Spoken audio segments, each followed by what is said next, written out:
Okay, we're going to begin. Perek Yud Beis, Perek Aleph, Pasuk Aleph. Eila Chukim VaMishpatim. These are the statutes and these are the laws. Asher Tishmon Lasos Boretz. You should observe and do in the land. Asher Nosla Hashem Elokev Secho L'chol L'Rishto, which Hashem, the God of Yehovah, gave to inherit. Kol hayom asher atem chayim al adama. All the days that you live on that land.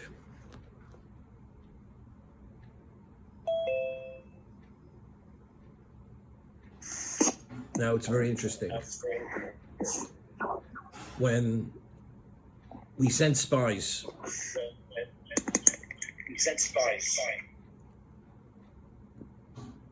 so Hashem says to Moshe, Shlach la'anoshim,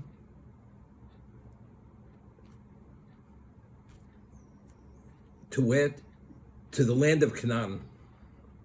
Asher ani nosein loch. To the land of Canaan that I am giving you. Over there's no mention, the land of Canaan, which I gave to your forefathers. There's no mention of the Avos. Over here, when it speaks about specifically about uprooting, destroying all levels of idolatry, the Torah mentions to the land, to do in the land which Hashem has given, Avosecha l'chol l'rishta, which has given to you Avos l'rishta, to inherit, or to uproot. Kol hayom asher atem chayim al adama. And what are the statutes and the laws? Abi tabdu, and there's kol hamakom asher ovdu sham hagoyim, asher atem yorshim osam, to destroy all the locations that the nations worship there. Asher yorshim osam, that you're inheriting. Asher yorshim osam es Eloheim alahorim. Their gods on the mountains, harobim v'alagvos, tachs kol yitzranon. Every vestige of idolatry has to be removed.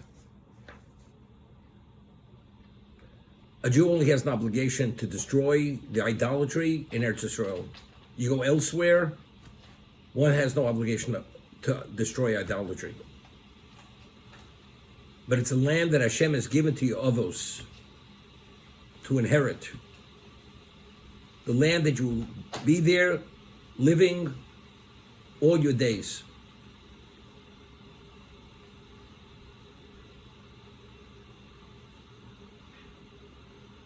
What exactly is the obligation to uproot every vestige of idolatry in Eretz Yisrael? What is that rooted in?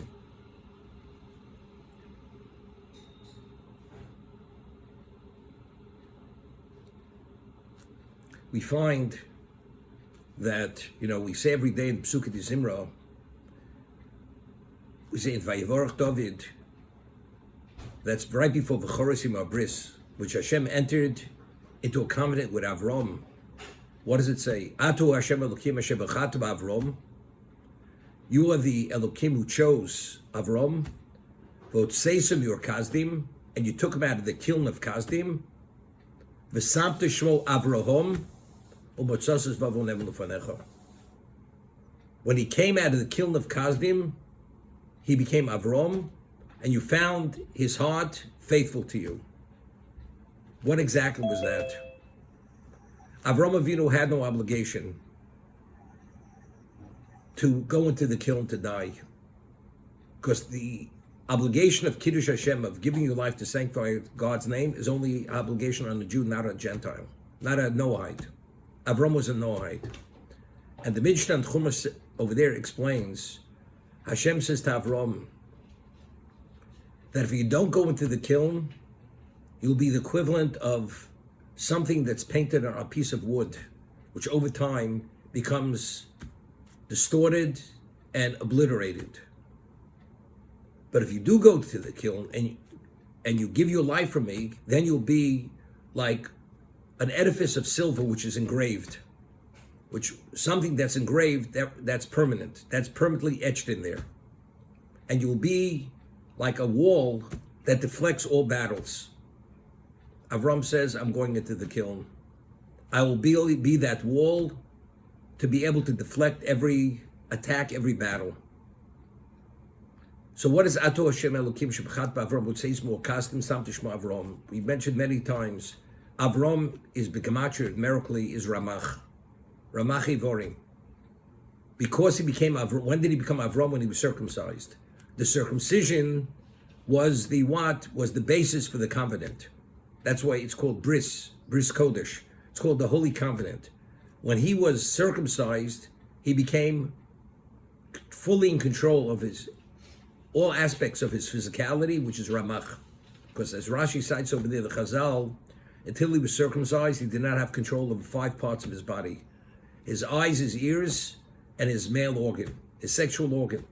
Once he entered, he removed that foreskin, now he's fully in control of every aspect of his existence. Because he's been now spiritualized. He's been removed from evil, and now his representation is is good. Now Avram has been chosen to be the counterforce for all evil in existence.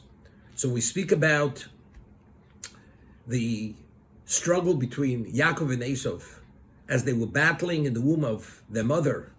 As Rashi cites Chazal, they were battling over the 2 worlds, the spiritual world and the physical world. That's what they're battling over. And as it says that when Rivka would pass by the yeshiva of Shem Ve'ever, she'd feel a bolt. Yaakov was trying to get out, and when she passed by a temple of idolatry, it was Esav. These were the 2 forces which were each representing the good and the evil on the most extreme level. And this was the battle. So Hashem, that was the manifestation of the forces of good and evil. Avraham Avinu is the founding father of Klal Yisrael. He was chosen to be Avraham when he came out of that kiln. What follows? V'choros ibar bris. We say, and God entered Losis Lo, it's Eretz HaKnani, Achiti, Amori, Aprisi. Now he gave us the land of Canaan, which are the 7 nations of Canaan. What is their representation? Their representation is evil. Therefore, there's a mitzvah of Loschai Kol Neshama. We have to expunge the world of that evil. That is our obligation. It's not only destroy those nations, but to destroy all vestiges of what they had done there in terms of their idolatry, their pagan worship. Therefore, who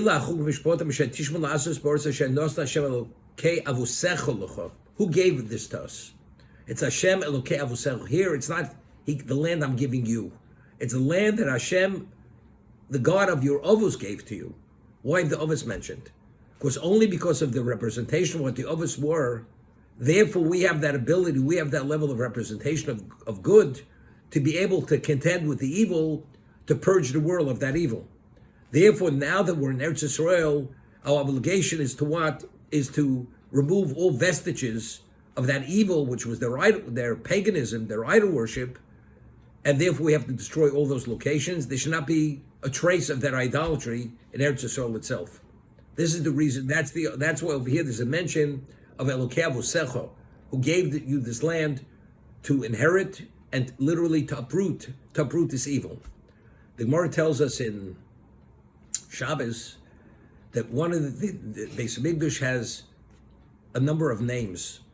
One of the names is Levanon. The Beis Hamikdash is called Levanon. Why? Because it's Malabi and Avonasein Shel Yisrael. It cleanses from the word love and white. It whitens the sins of the Jewish people. Another, it's called Shtia. We know that there was a stone in the Holy of Holies in the Kodesh Kadoshim, which the Oren sat on. It was called Even HaShtia, the Shtia stone. Why was it called Shtia? So the Gemara says, because Kolom Nishtis from there, the whole world is sustained. All blessing emanates from the Beis Hamikdash. The whole world is sustained from the Beis Hamikdash. And goes Eretz Yisrael. Eretz Yisrael is Eretz HaKadosha because of the Shechina, the divine presence, which is on the Temple Mount. The whole world is a beneficiary of what? Of that source of holiness, God's location, and this actually impacts on all existence. Therefore, it's called Even HaShtia. It's the sustaining stone. The Beis Hamikdash sustains the whole world.